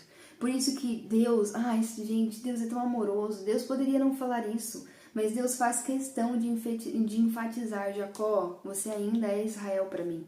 Você ainda é aquele que vai dar origem ao meu povo. Você ainda é parte do meu povo. Você ainda tem uma aliança comigo. Versículo 11. E Deus ainda lhe disse: eu sou o Deus Todo-Poderoso, seja prolífero e multiplique-se. De você procederão uma nação e uma comunidade de nações, e reis estarão entre os seus descendentes. Então vamos lá. Além de reafirmar: você ainda é Israel para mim. Você ainda é aquele com quem eu tenho uma aliança. Você ainda é parte do meu povo. Deus agora se apresenta como Deus Todo-Poderoso. Gente, Todo-Poderoso é o Deus, no original seria o Deus das montanhas, mais ou menos.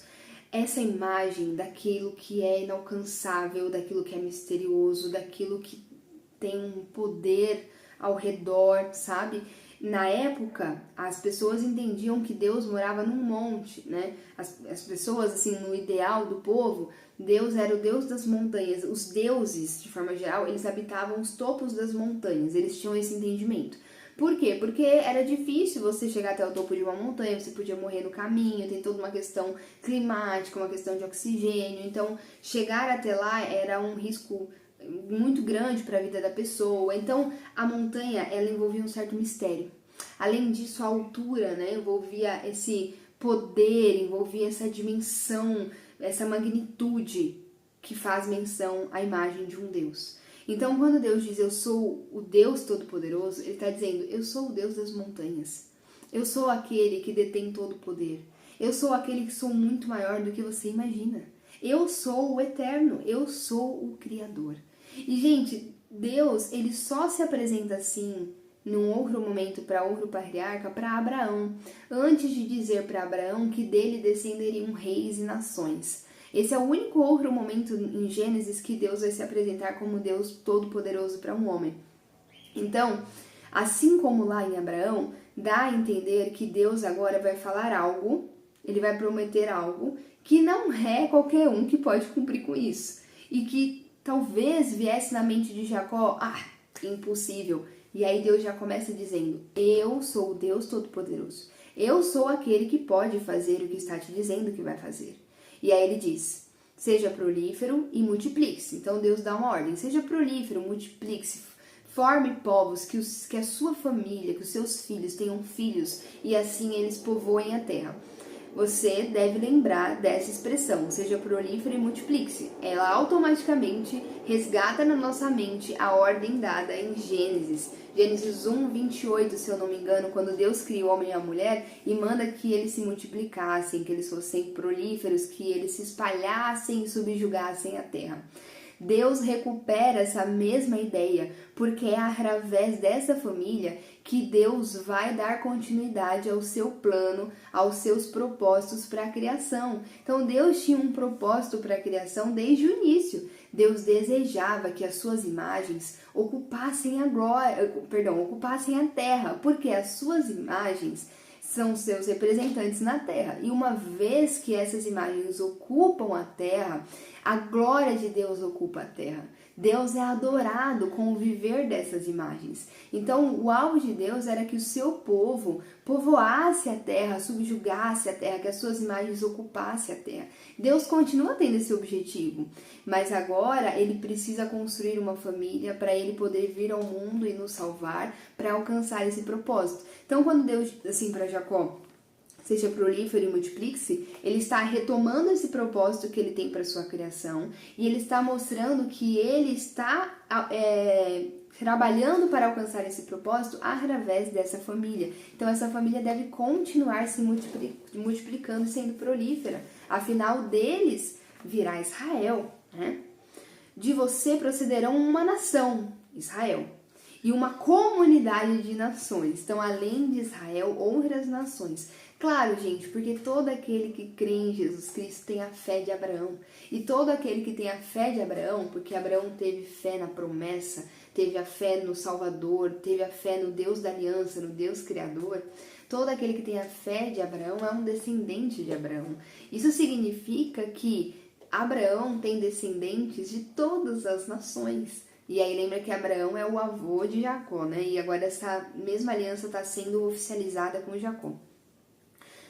E reis estarão entre os seus descendentes. Então, gente, não só a comunidade de nações, mas reis também estarão na linhagem de Jacó. Sim, na linhagem do rapaceiro existirão reis, né? Exemplos, Saul, Davi e o próprio Jesus Cristo, o rei eterno. O rei de quem nunca se apartará o cetro, né? Nunca. Verso 12. A terra que dei a Abraão e a Isaque dou a você e também aos seus futuros descendentes darei esta terra. E aí a gente está falando sobre Canaã, a promessa de que Canaã pertenceria a esse povo. E a gente já conversou aqui em Canaã, a gente já conversou aqui no canal, que Canaã também é uma sombra da pátria celestial, o novo céu e a nova terra que Deus promete a todo aquele que é filho dele mediante Jesus Cristo. A seguir, Deus elevou-se do lugar onde estivera falando com Jacó. Gente, depois de tudo isso, depois de uma vida tão atrapalhada que Jacó teve, Deus, em sua bondade, ele aparece a Jacó, reafirma que ele continua sendo o Israel, que ele continua tendo aquela identidade que Deus deu a ele, que ele está perdoado, que Deus permanece com ele e Deus oficializa a promessa que já havia sido liberada sobre a vida dele lá em Betel. Só que lá em Betel, Deus disse que faria essa aliança. Aqui Deus está fazendo a aliança. Então nós estamos chegando no amadurecimento desse patriarca Jacó. Verso 14. Jacó levantou uma coluna de pedra no lugar em que Deus lhe falara e derramou sobre ela uma oferta de bebidas e a ungiu com óleo. Jacó deu o nome de Betel ao lugar onde Deus tinha falado com ele. Essa coluna e esse derramar de óleo não é muito bem compreendido, mas a gente sabe que algo parecido é mencionado em Êxodo e também em Números, quando Moisés vai falar sobre a oferta de bebidas que era derramada toda vez que oferecia um sacrifício. Tinha uma oferta de bebidas, que provavelmente era vinho, que era derramado ali como um ato de adoração ali junto com o sacrifício, junto com a oferta. Provavelmente isso já era feito em alguma medida pelos patriarcas e depois com Moisés o Senhor dá mais clareza para ele e ele oficializa isso em todas aquelas leis que vão ser estabelecidas. Não sabemos de forma muito específica o que isso queria dizer ou porque eles faziam isso, mas era um ato de adoração. Era um ato de consagração, sabe? Como se Jacó estivesse selando aquela conversa, respondendo a Deus da forma que ele podia responder. Verso 15. Jacó deu o nome de Betel ao lugar onde Deus tinha falado com ele. Então, antes, Jacó tinha falado aqui é a casa de Deus, aqui é Betel, e agora isso é oficializado. E aí lembra que o texto foi escrito por Moisés, que está declarando isso para o povo, para o próprio Israel, né, que na época ainda era o povo hebreu, ainda não era uma nação de fato completamente organizada, mas era o povo hebreu que estava prestes a sair do deserto, a atravessar o Jordão para conquistar Canaã. Então, esses detalhes de, olha, aqui é Betel, ali é Peniel, ali é não sei o que lá, para o povo que está ouvindo isso é muito importante, porque eles estão prestes a entrar nesse lugar. E aí quando eles passassem por essas regiões, eles iam falar, olha, foi aqui que Deus falou com Jacó, olha, foi aqui que Jacó sonhou com a escada que conectava céus e terra. Então entende como isso também é importante para esse povo que está prestes a atravessar e tomar posse desse lugar? Porque os seus antepassados, os patriarcas dessa nação, eles exploraram a terra. Gente, Jacó está vivendo exatamente aquilo que Deus diz em Gênesis, para subjugar a terra, para proliferar, para peregrinar pela terra e explorar aquilo que Deus tinha feito. Então a gente está em um período da história em que a terra ainda não era completamente povoada, em que não se conhecia tudo. Então esses patriarcas, eles andam pelos lugares, eles fundam cidades, não cidades, mas eles fundam regiões, eles dão nomes às regiões, aos lugares, eles marcam com altares, com colunas. Os altares tinham muito a ver com esses lugares de culto, de adoração, mas também servia para marcar aquela região. E aí agora o povo hebreu, muitos anos depois, né, mais de 400 anos depois, está prestes a entrar em Canaã e tomar posse dessa terra. E aí eles iam começar a ver os altares, as colunas, as regiões que tinham sido mencionadas por Moisés. Então eles iam saber exatamente o que os seus antepassados tinham feito ali naquelas regiões. Verso 16. Eles partiram de Betel e quando ainda estavam a certa distância de Efrata, Raquel começou a dar à luz com grande dificuldade. E enquanto sofria muito tentando dar à luz, a parteira lhe disse, não tenha medo, pois você ainda terá outro menino. Já a ponto de sair-lhe a vida, quando estava morrendo, deu ao filho o nome de Benoni, mas o pai deu-lhe o nome de Benjamim. Gente, Raquel é a outra esposa de Jacó. Lembra que Jacó tinha duas, Raquel e Lia. Ambas eram primas de Jacó, né? Filhas de Labão, o tio de Jacó, irmão de Rebeca. Então, ele tinha essas duas esposas. E lembra que Raquel é aquela dos ídolos que eu mencionei. Quando ela pegou os ídolos e levou com ela, logo em sequência, o seu pai percebeu que os ídolos tinham sumido da casa. E quando ele percebeu, ele foi atrás de Jacó com muita fúria e ele alegou isso. Vocês pegaram os meus deuses, vocês podiam pelo menos ter fugido e deixado os meus deuses para trás. E aí Jacó falou, se a gente pegou, então pode procurar eles porque eu não quero eles aqui. Eu tô parafraseando, tá? E aí Jacó diz assim, e aí foi mais ou menos isso mesmo que ele disse. Aquele que estiver com os deuses, que for encontrado com os deuses, não permanecerá vivo. Ele fala isso. Jacó não sabia que estava com Raquel. E aí passou-se um tempo e agora nós temos a morte dessa matriarca, da esposa de Raquel, que é a mãe de José e a mãe de Benjamim. Essa morte ela é um pouco emblemática porque nos recupera esse episódio em que Jacó declara isso, que quem estivesse com aqueles ídolos não permaneceria vivo. E aí lembrando que Jacó, gente, ele é um profeta, no sentido de que ele é o líder do povo de onde Deus está construindo a história da salvação. Ele é quem falava com Deus, ou melhor, Deus falava com ele é quem dirigia o culto ali na sua família, entende? Então, aquilo que ele fala não eram meras palavras, mas ele realmente está colocando algo sobre a pessoa que estava com os ídolos. Ele só não sabia que era a própria Raquel. E ela realmente vai morrer antes de chegar em Hebrom, na terra onde estava Isaac, para que Jacó então encontrasse com seu pai, etc. Então ela morre no meio do caminho. E morrer no meio do caminho é emblemático, sabe? Ela não chega de fato no destino. E é uma consequência, né, gente? Porque Raquel também, em toda a história, se mostra muito avessa ao Deus de Jacó. Ela idolatrava, tinha a questão das imagens, era muito briguenta, não reconhecia que Deus era o autor da vida, era quem podia dar filhos a ela, enfim. E aí, no final da história, a gente tem também, quando todos os patriarcas falecem, eles vão ser todos enterrados na caverna de Macpela, cada um com a sua esposa, respectiva. Então, Abraão e Sara, Isaac e Rebeca, e Jacó vai ser enterrado com Lia, mas não com Raquel. Então isso é um pouco emblemático também. Ainda assim, Raquel é uma das matriarcas, dela vem José, que vai ser um grande homem, a gente vai falar sobre ele, e dela também vem Benjamim, que vai dar origem a tribo de Benjamim, de onde vem o apóstolo Paulo. Então, é a graça de Deus, convertendo tudo em bênção, né, gente? Se fosse por nós, nada daria certo, mas o Senhor é maravilhoso. E aí, quando ela morre, ela vai morrer no parto, era costume da época que a mãe desse o nome para a criança. Na hora que nascesse, ela ia dar o nome para o bebê de acordo com aquilo que estava acontecendo, que ela estava sentindo, enfim. E aí, como ela estava prestes a morrer, ela percebeu, né, que ela não ia resistir, ela olha para o menino e chama ele de Benoni, que significava filho da minha aflição. E aí o pai, Jacó, ele vai se intrometer, porque isso não era o costume, mas ele entra no meio e fala não. Ele vai se chamar Benjamim, que é filho da minha direita, que tem a ver com a força, né? Tem a ver com bênção. Não, ele é o filho da minha força, ele é o filho da minha direita. Ele nasceu, mas também pode ser entendido como filho do sul, porque de fato Benjamim foi o único que nasceu na região sul, já chegando ali em Canaã, né? Na verdade em Hebron ele já estava em Canaã, já ali naquela região, enquanto os outros filhos todos nasceram no norte, na região de Padã Aram, que é a casa de Labão. Então pode ter as duas interpretações. Fato é que o pai Jacó não vai deixar o filho carregar essa maldição no nome. Talvez porque Jacó tenha ficado traumatizado que ele carregava uma maldição no nome dele.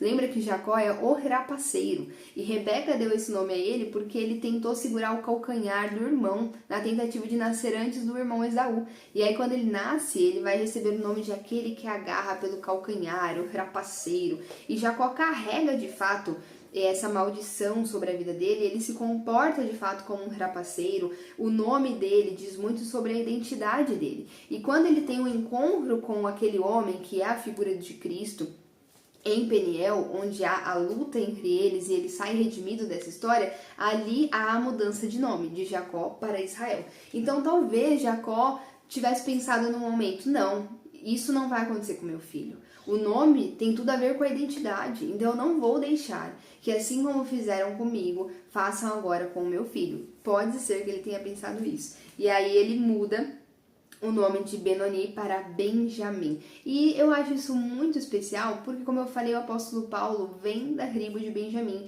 e o apóstolo Paulo vai ser um grande instrumento de Deus, que vai espalhar o evangelho, né, por tantos locais, por tantas nações, e que muito pelas viagens missionárias de Paulo, o evangelho chega até nós nos dias de hoje, né? Ele faz com que essa mensagem se espalhe. Então, ele é uma figura muito importante na história da igreja. Além de, claro, né, gente, todas as cartas que Deus usou Paulo para escrever. Então, boa parte da nossa teologia, boa parte do nosso entendimento a respeito de Jesus e a respeito do evangelho foi através do apóstolo Paulo. Então, é muito especial pensar que o menino que antes seria o filho da aflição, mas agora se torna o filho da direita, vai dar origem à nação de onde vai nascer o apóstolo Paulo.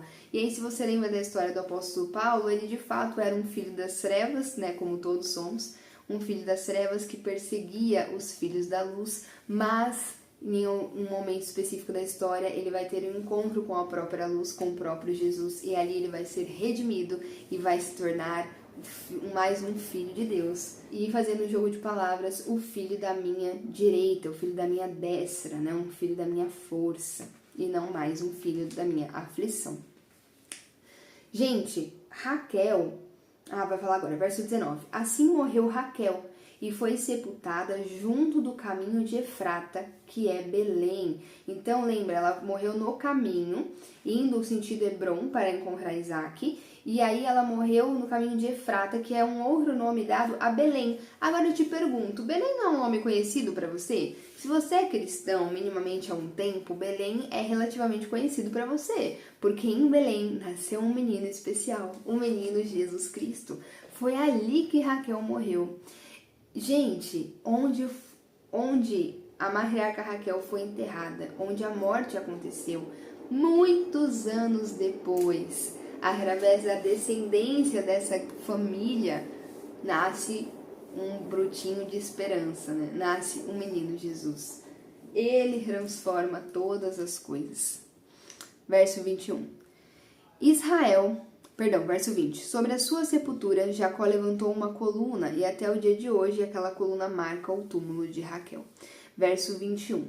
Israel partiu novamente e armou acampamento adiante de Migdal-Eder. Na época em que Israel vivia naquela região, Ruben deitou-se com Bila, concubina de seu pai, e Israel ficou sabendo disso. Então, naquela mesma época, um pouco depois, na verdade, eles continuam a viagem, indo sentido Migdal-Eder, e ali naquela época, Ruben, que era o filho mais velho de Jacó, filho que ele teve com Lia, vai se deitar com a concubina Bila, que era serva de Raquel. Concubina, para quem não sabe, é como se fosse uma esposa de uma categoria inferior. Então, Bila era praticamente esposa do pai de Ruben, né? Era esposa de Jacó. Não era considerada esposa oficial, não tinha os mesmos direitos, mas ela era como uma esposa de uma classe abaixo, como eu falei, não tinha os direitos, mas ela tinha relação com o pai dele e ela deu origem a 2 dos filhos de Jacó, ou seja, 2 dos irmãos de Ruben, e Ruben vai se deitar com ela. Acredita-se não, acho que em 2 Samuel existe um texto que vai falar que essa prática do filho mais velho se deitar com as concubinas do pai era uma forma de demonstrar poder. Era como se ele quisesse dizer assim, tá vendo? Agora eu sou o novo homem da casa. Eu deitei com as suas servas. Então eu detenho todo o poder da família para mim agora. Era mais ou menos isso, tipo cachorro marcando território. Basicamente isso. Terrível, né, gente? Mas é verdade, era uma prática. Então acredita-se que Ruben estava querendo estabelecer o seu direito de filho mais velho, o que vai dar completamente errado, porque ele vai profanar o leito do pai, né? Ele vai desonrar o leito do pai dele, e aí em Gênesis 50, quando Jacó vai abençoar seus filhos, ele fala a respeito desse assunto, e Ruben vai ser destituído da posição de primeiro filho. E Jacó vai assumir como primogênito os filhos de José, e não mais Ruben, por causa do que tinha feito. E aí talvez você pense, mas por que Deus quis deixar isso registrado, né? Porque logo em sequência, a gente tem a genealogia mostrando os filhos de Jacó. Como eu disse no começo do vídeo sobre a genealogia, ela volta agora, porque essa história está começando a fechar para depois a gente dar um zoom na história de alguns dos filhos de Jacó. E aí, o autor ele já fez questão de nos trazer algumas informações sobre alguns dos filhos de Jacó. E aí, quando a gente lê essa genealogia, a gente fica de cara com o tipo de gente que essa galera era. Então, vamos lá. Jacó teve 12 filhos. Verso 23. Estes foram seus filhos com Lia. Ruben, aquele que deitou com a esposa do pai, o filho mais velho de Jacó. Simeão, Levi, aqueles que eram sanguinários, que exterminaram todos os homens de Siquém, fizeram vingança com as próprias mãos, e aí é claro que fizeram além da conta. Judá, mais pra frente, a gente vai ver que Judá, ele dormia com prostitutas cultuais. Isacar e Zebulon. Estes foram seus filhos com Raquel, José e Benjamim. Estes foram seus filhos com Bila, serva de Raquel, Dan e Naphtali. Estes foram seus filhos com Zilpa, serva de Lia, Gade e Aser. Foram esses os filhos de Jacó, nascidos em Padã. Jacó, aquele que um dia foi o enganador, mas agora é Israel, príncipe de Deus. Verso 27. Depois Jacó foi visitar seu pai Isaque em Manre, perto de Kiriat Arba, que é Hebron, onde Abraão e Isaque tinham morado. Isaque viveu 180 anos, morreu em idade bem avançada e foi reunido aos seus antepassados, e seus filhos Esaú e Jacó o sepultaram. Então Jacó consegue ver o pai, e Deus, mais uma vez em sua fidelidade, cumpre o que havia prometido, que levaria Jacó de volta para a terra do seu pai, antes que a vida dele acabasse. Né? Então Jacó vai ver o pai, vai se despedir de Isaque, e Isaque vai morrer. Por quê? Porque ainda que ele fosse um patriarca, porque ainda que ele fosse o líder que portava a promessa no tempo dele, na geração dele, ele ainda era um homem mortal. E como qualquer homem, os homens passam, os homens morrem. E agora que ele morre, agora que ele passou, O único que não morre, que permanece eterno, é o nosso Deus. E aí agora Deus então deixa outro em seu lugar, o seu descendente, o seu filho Jacó. Sim, aquele da vida tão tumultuada que nós meditamos até agora. E Jacó então agora é o próximo líder, né, o próximo patriarca que porta a promessa. E aí a história vai começar a dar um zoom em seus filhos. Sim, essa galera quebrada que a gente acabou de ver, essa galera atrapalhada. E aí talvez você pense assim, como que pode? Como que essa pode ser a linhagem de reis, que alguns versículos atrás nós lemos que Deus prometeu. Como que reis vão vir disso? Como que a salvação vai vir dessa galera aí, desses meninos aí? Como? E eu já te adianto, te dando alguns spoilers. Levi vai dar origem à tribo sacerdotal. Judá vai ser a tribo de onde Jesus Cristo nasce. Então, como assim essa galera atrapalhada? Como que Deus vai cumprir com o seu plano através desse povo? E, gente, o texto, ele deixa dessa forma escandalosa, nos faz ficar assim abismado, como que Deus pode trabalhar com essa gente propositalmente. Porque, como eu já falei, não é sobre os homens, não é sobre a capacidade deles, mas é sobre um Deus gracioso, misericordioso, bondoso, cheio de amor, que redime o seu povo e que faz através da capacidade dele para a glória dele. Esse contraste, ele é proposital. Esse contraste presente na história o tempo todo, entende? O homem que esquece de Deus e não cumpre com o seu voto, mas Deus aparecendo e lembrando ele de cumprir o voto. O homem que os filhos se tornaram pagãos e aí tem que enterrar os ídolos. O homem que está chorando pela perda dos entes queridos, que por causa da desobediência dele ele não conseguiu se despedir adequadamente, mas ao mesmo tempo é o homem em que Deus confirma a sua aliança, em que Deus o chama de Israel, em que Deus continua sendo o Deus dele. Esse contraste da mulher que era idólatra, da mulher que não era tão temente ao Senhor e que morre no meio do caminho, mas que anos depois, naquela mesma terra, vai nascer o Salvador, aquele que é perfeito, aquele que é totalmente temente, aquele que é totalmente fiel, aquele que é totalmente santo, aquele que é o Filho de Deus, aquele que é o próprio Deus. Esse contraste ele é proposital, porque deixa evidente a nossa diferença entre nós e Deus. Deixa evidente que Deus é muito diferente da nossa mentalidade, é muito diferente de quem nós somos. Nós somos limitados, nós somos pecadores, nós somos mortais. Deus detém todo o poder, Ele é o Todo-Poderoso, Ele é santo, Ele é eterno, Ele é totalmente diferente de nós. E é por isso que é tudo sobre Ele, é tudo sobre Jesus e nada sobre a gente. Esse plano, ele vai chegar ao fim e o Salvador virá ao mundo e salvará o seu povo, não por causa que esses homens eram especiais, mas porque o Deus que estava com eles é o Deus real, o único Deus verdadeiro, aquele que detém todo o poder, aquele que é eterno, aquele que é majestoso. Gente, esse texto, ele evidencia pra gente esse contraste da graça, que faz com que qualquer pecado, mediante arrependimento, possa ser perdoado. Essa graça que é muito mais capaz de perdoar o pecado do que qualquer pecado de manter condenado um homem que o Senhor deseja salvar. Sabe aquele versículo onde abundou o pecado, superabundou a graça? Esse texto pinta esse versículo perfeitamente. Onde eram tudo quebrado, atrapalhado e cheio de pecado, superabundou o perfeito Jesus Cristo, o descendente que pisaria a cabeça da serpente.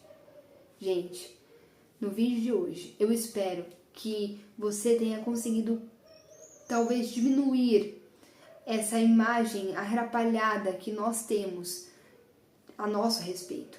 Porque muitas vezes nós nos temos em muita autoestima. Nós nos achamos muito bons e achamos que é assim que Deus vai fazer alguma coisa através de nós. E aí a glória é dada para nós. Ou talvez você entrou nesse vídeo muito quebrado, pensando, tá vendo? Eu não consigo seguir ao Senhor, eu não consigo servir ao Senhor, eu caio o tempo todo, eu erro, eu falho o tempo todo. E aí eu espero que tenha ficado claro que não é por nós, mas é pela graça do Senhor. É pela bondade de Deus que nos traz ao arrependimento e que uma vez arrependidos Ele nos perdoa. E nós então seguimos de graça em graça. É sobre Ele, é sobre o agir dEle, é sobre Ele em nós. Não tem como viver se não for em Cristo. Não tem como produzir algo bom se não for enxertado na videira que é Cristo. É tudo sobre Ele e nada sobre nós. Abandone essa vida com Jesus que é mais religiosa do que verdadeira. Jesus Cristo não é uma religião, não é uma placa, Ele é uma pessoa, Ele é o Filho de Deus que habita em você e que quer viver através de você. Viva a vida de Cristo.